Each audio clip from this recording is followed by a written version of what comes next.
नमस्कार दोस्तों, मैं हूं सीमापुरा। दोस्तों, आज हम आपको एंजाइटी डिसऑर्डर को दूर करने वाले कुछ लाभकारी अभ्यास बताएंगे। दोस्तों, एंजाइटी एक प्रकार का डिसऑर्डर होता है जिसमें जो चिंता, भय, डर, घबराहट के कारण एंजाइटी डिसऑर्डर की स्थिति उत्पन्न होती है। दोस्तों, एंजाइटी डिसऑर्डर का प्रभाव हमारे व्यवहार पर पड़ता है और इस एंजाइटी डिसऑर्डर के कारण हमें अनेकों फिजिकल और मेंटल कष्ट का सामना करना पड़ता है। दोस्तों, एंजाइटी डिसऑर्डर को दूर करने के लिए सबसे पहला अभ्यास हम करेंगे योग मुद्रासन। इसे करने के लिए आपने ऐसे ही पद्मासना पर बैठ जाना है। कमर गर्दन आपने अपनी बिल्कुल सीधी रखनी है। फिर आपने अपने दोनों हाथों को पीछे से ऐसे इंटरलॉक कर लेते हैं।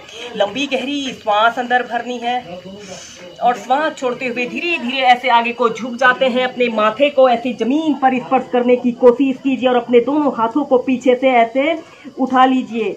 एक आरामदायक अवधि के लिए 30 सेकंड से लेकर 2 मिनट तक इसी योग मुद्रासन की पोजीशन में रहें। आपने अपना समस्त ध्यान अपने सांस लेने और श्वास छोड़ने की प्रक्रिया पर ही देना है। इस अभ्यास को करने से हमारा मन शांत होता है। फिर धीरे धीरे श्वास अंदर भरते हुए ऐसे प्राइमरी स्टेज में आ जाते हैं। ऐसे ही इस योग मुद्रासन को आप 4 से 5 बार मेंटेन करके प्रैक्टिस कीजिए।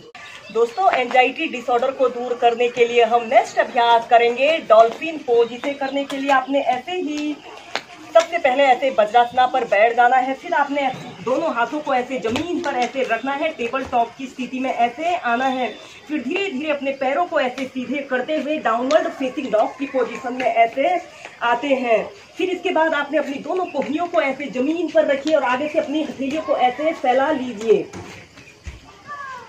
ऐसे, और फिर अपने सिर को ऐसे जमीन पर स्पर्श कराने की कोशिश कीजिए।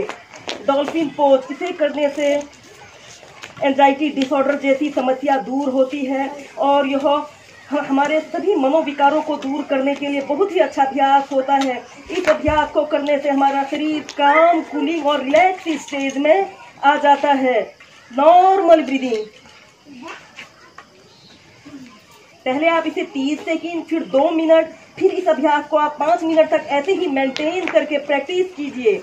यह एक बहुत ही सरल और सहज अभ्यास है और इसे सभी वर्ग के व्यक्ति बहुत ही आसानी से प्रैक्टिस कर सकते हैं।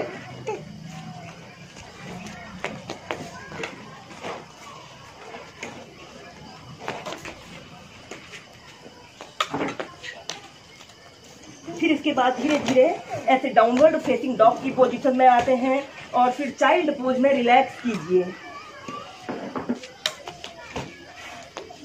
हम नेक्स्ट अभ्यास हम करेंगे प्रणाम आसन। इसे करने के लिए आपने ऐसे ही वज्रासना पर बैठ जाना है। फिर आपने अपने सिर के ये वाले हिस्से को ऐसे जमीन पर ऐसे रखना है। ऐसे जमीन पर ऐसे रखते हैं। अपनी दोनों हथेलियों को भी ऐसे जमीन पर ऐसे रख सकते हैं और अपने दोनों हाथों को ऐसे अपने घुटनों के पीछे से ऐसे लगा लीजिए।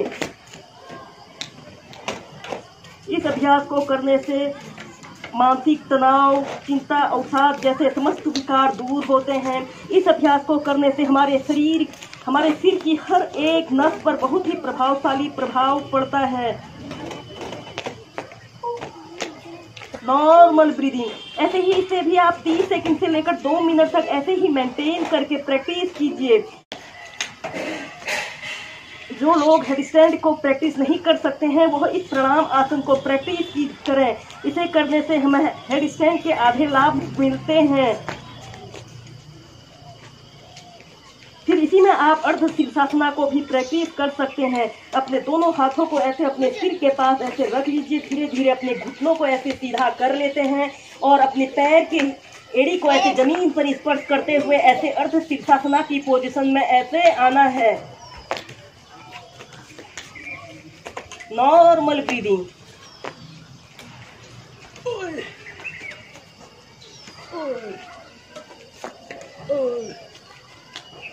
दोस्तों, तनाव एक द्वंद्व है जो शरीर और मन के बीच दरार उत्पन्न करता है और अनेक मनोविकारों का कारण बनता है, जिससे हमारा मन अशांत और भावना अस्थिर और शरीर अस्वस्थता का अनुभव करता है।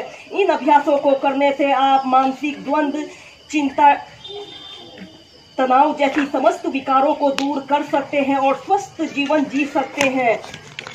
फिर धीरे धीरे ऐसे अपने घुटनों को नीचे कर लेते हैं, प्रणाम आसन की पोजीशन में आते हैं और धीरे धीरे ऐसे प्राइमरी स्टेज में आ जाते हैं। ऐसे ही प्रणाम आसन को आप 4 से 5 बार मेंटेन करके प्रैक्टिस कीजिए।